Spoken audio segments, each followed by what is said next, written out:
Okay, sport bike or cruiser. Pros and cons, both of them. Usually if you're a young guy, you're probably looking to get the sport bike.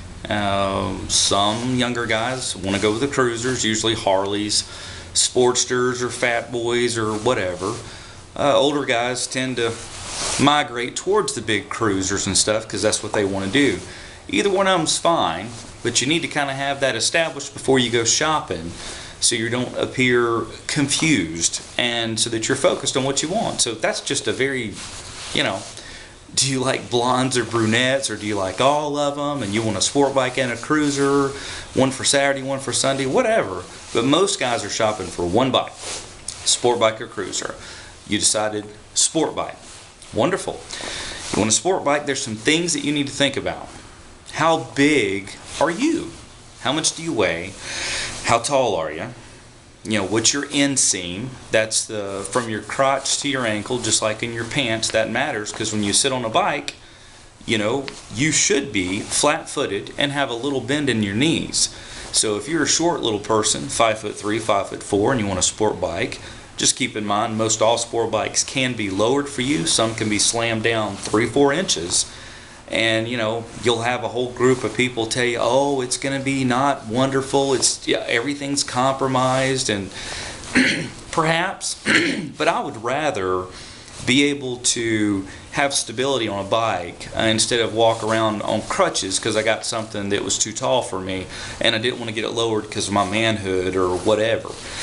So I think it's important. We always push that. If you sell you a sport bike, we definitely push to get it lowered.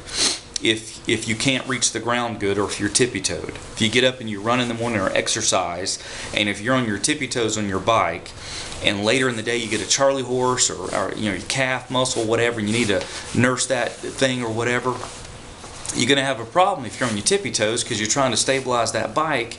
And then if you go up a hill, if you're on tippy-toe on flat land and you go up a hill, guess what? Those tippy-toes becomes air. It happened to me personally. Years ago, I was on a bike that was too tall. It was a R1. I'm not a real tall guy, just about 5'9" or so, but I was going up a hill and I went to stabilize myself and my feet just did like this. So I panicked, hit just the front brake, which is the wrong thing to do. This is before I took the motorcycle class, and the front brake locked up and it body slammed me on the pavement. I broke a couple ribs. So I usually learn through scars and bruises, and you can too, or you can take this advice.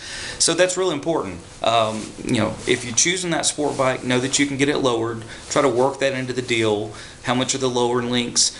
Lowering links per bike, they can be as little as $80, $200, whatever, but it's worth every dime. If you're paying for that investment, we'd recommend it.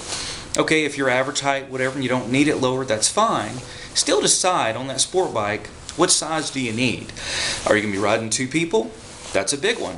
Does it have a place for another seat? If you see a hump, or what they call a rear cow, just keep in mind you can get another rear seat usually for that bike. $80, $100 on eBay with free shipping, and even if it's got a tear in it, take it to a local trim shop or whatever, they can recover it for you, make it personal, whatever. So you have a place to put, pretty girl or your friend or whoever you want to ride on the bike. So that's a big thing to consider though. But if you're 200 pounds and your girlfriend's 160 pounds and you're going to get a Ninja 250, just keep in mind that Ninja 250 is going to be able to pull you just fine, but it's under a great bit of strain because that's not a real powerful bike anyway. So, if you're going to ride 2 people and you know it and you're already that size, if you're a guy, female, whatever, 200 pounds, I'm going to usually recommend, try to get a 600. Don't get a 1000 or a Busa unless you just want to, and you can be really careful because it's like giving you the keys to a Corvette when you're 16. Usually you're gonna probably get hurt, but that's up to you. It's your money. Spend it how you want to. But we recommend 200-pound guy, 200-pound girl, 150-pound girl, whatever, doesn't matter. Get a 600. I can't tell you through the years, the people that have bought the Ninja 250s or CBR 250s, especially the guys that are 19 to 23, and within 1 week, 2 weeks, 3 weeks, come to the shop after they paid for that brand new and want to trade it in or sell it to us. Well, we're not going to be able to give them near what they paid for it. but it's called Ninja 250 or 250 Remorse is what we call it. And I always say, friends don't let friends buy Ninja 250s. Not that they're a bad bike. If that's what you want, if you weigh 105, 110 pounds and you're never going to ride anybody, and you want 60, 70, 80 miles a gallon, and you're a real careful person, man, get a freaking Ninja 250. Get a CBR 250. They're fuel injected. That's fine.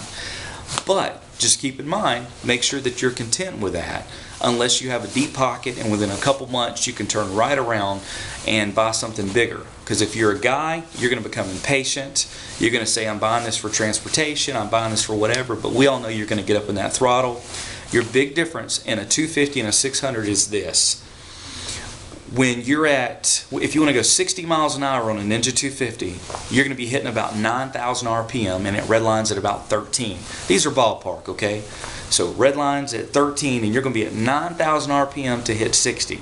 If you're on a 600, be a Gixxer 600, CBR 600, R6, whatever, you're going to be at about 2,000 to 3,000 RPM to hit 60. You get a lot more throttle response. That's why they use the 250s on the courses nationwide, because they're very forgiving. If you over throttle it and pop the clutch, usually it's just going to lunge a little bit and go dead.